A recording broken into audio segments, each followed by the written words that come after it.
cette fois-ci c'est Mélie sans Mélo et je fais cette vidéo pour vous faire un petit bilan de ma première participation au week-end à 1000 qui s'est déroulé du 21 au 23 juillet si je ne me trompe pas. Tout d'abord je vais commencer par vous dire que ce week-end a été un succès et je m'y attendais pas parce que j'avais quand même pas mal de choses à faire que j'ai fait en plus. Et ça a été un succès, j'ai atteint 1204 pages, donc je suis vraiment contente et j'ai déjà hâte d'être à la prochaine fois. Mine de rien, ce genre de challenge, ça aide quand même à baisser sa palle et c'est franchement sympa. J'ai commencé ce week-end à 1000 avec Le Puits des Mémoires de Gabriel Katz, le 3e tome qui s'appelle Les Terres de Cristal. J'avais terminé le tome 2 dans la semaine, j'étais restée suspendue à la dernière page et j'ai dû la relire plusieurs fois pour bien comprendre la réalité de la chose. Un week-end Gabriel Katz donc parce qu'une fois cette trilogie terminée, étant donné que j'ai déjà lu Aeternia et que j'ai également lu La Maîtresse de Guerre, rien ne me retenait plus pour lire La Part des Ombres. Donc je vais commencer par un avis sur Le Puits des Mémoires. Ce 3e tome clôt la trilogie et comme je m'y attendais, j'ai été emportée et j'ai eu vraiment beaucoup de mal à le lâcher. Je l'ai lu très rapidement, donc une lecture idéale pour un week-end à 1000. Du coup ça me permet de conclure sur cette trilogie qui est vraiment bonne. J'ai bien aimé les idées, la mise en place, les rebondissements. Après, clairement, c'est pas le même niveau qu'Aeternia. Je pense que j'aurais du mal, même avec cet auteur finalement, à retrouver une lecture aussi bonne que celle d'Aeternia. Une fois les choses mises en place finalement, il y a moins de surprises je trouve dans ce tome, les choses sont un peu plus évidentes, un peu plus faciles à comprendre. La psychologie des personnages est très bien traitée, la façon dont ils réagissent à leur nouvelle identité, la façon dont ils s'imprègnent de ce qu'ils étaient avant tout en faisant des personnages complètement différents, c'était vraiment très bien.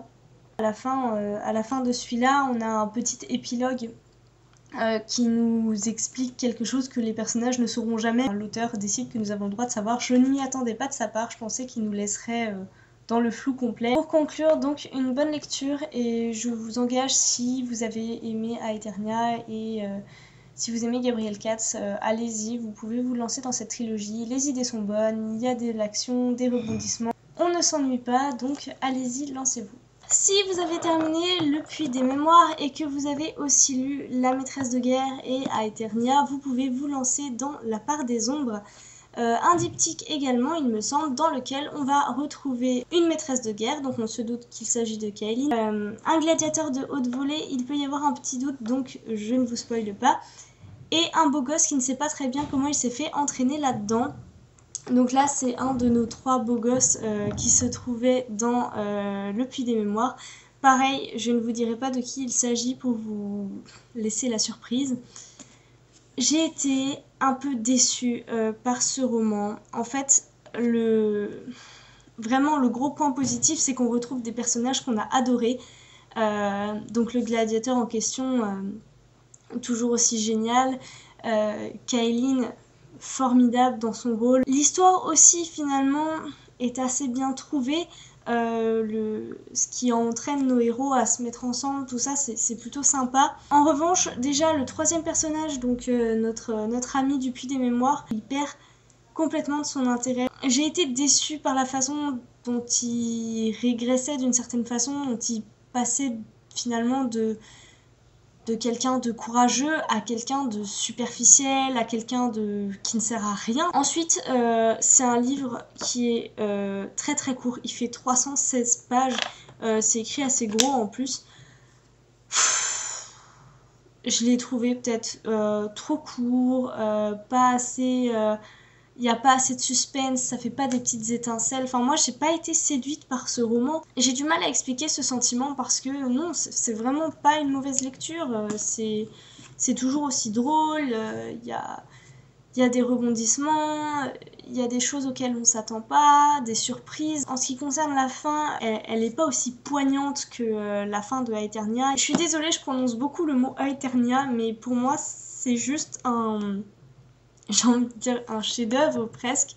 C'est un roman qui m'a tellement remué qu'il est presque inatteignable maintenant et j'attendais beaucoup d'un nouveau diptyque de Gabriel Katz parce que j'en attendais autant. Je m'attendais à ce que ça me fasse la même chose. Donc je pense que c'est pour ça que je suis un peu déçue. Cela dit, je lirai le deuxième tome parce que quand même, on a laissé nos héros en position, j'aime bien, en position inconfortable, en position incertaine. J'ai envie de savoir ce qu'il va se passer par la suite. Je trouve juste que c'est un peu court, un peu décousu d'une certaine façon. Dites-moi si vous l'avez lu, ce que vous en avez pensé. J'ai lu ensuite le premier tome des Mémoires de Vanitas de Jun Mochizuki. Il est sorti tout récemment. Il faut savoir que j'ai lu Pandora Hearts et que j'ai adoré, enfin du moins le début en tout cas. L'univers super sympa, les dessins sont de ceux que j'aime beaucoup. C'est très travaillé au niveau des personnages, des costumes, sauf les décors qui sont peut-être un peu moins travaillés. Il y a parfois des planches avec que des décors qui sont très très belles, mais le reste du temps il y en a très peu. Cette histoire se déroule à Paris au 19e siècle, fin du 19e plutôt. Il y a une série d'attaques de vampires et on va suivre Noé qui est un vampire et qui cherche le grimoire de Vanitas, un artefact de légende. Craint de tous les vampires. Avec ça, il y a une petite histoire de vampires de lune bleue, vampires de lune rouge. Enfin, l'univers est là encore assez complet et assez intéressant. J'ai pas pourtant été vraiment séduite par ce premier tome. J'ai trouvé que le héros était un peu... Parfois, il a des réflexions qui me paraissent un peu idiotes. Voilà, du coup, c'est pas un héros qui me plaît beaucoup. Il se lance un peu tête baissée, un coup il fait des réflexions un peu bizarres, un peu idiotes, l'autre coup il se lance tête baissée dans des trucs, enfin... j'ai pas trop aimé ce héros. Le personnage qui s'appelle Vanitas, lui pour le coup, qui est là, hein, je sais pas si vous allez le voir, lui qui est là m'a davantage plu. Un peu insouciant, un peu je m'en foutiste. Lui ça va, lui il m'a bien plu. Voilà, l'histoire qui les réunit, en tout cas dans ce premier tome, c'est pas ouf, franchement. Non, c'est pas...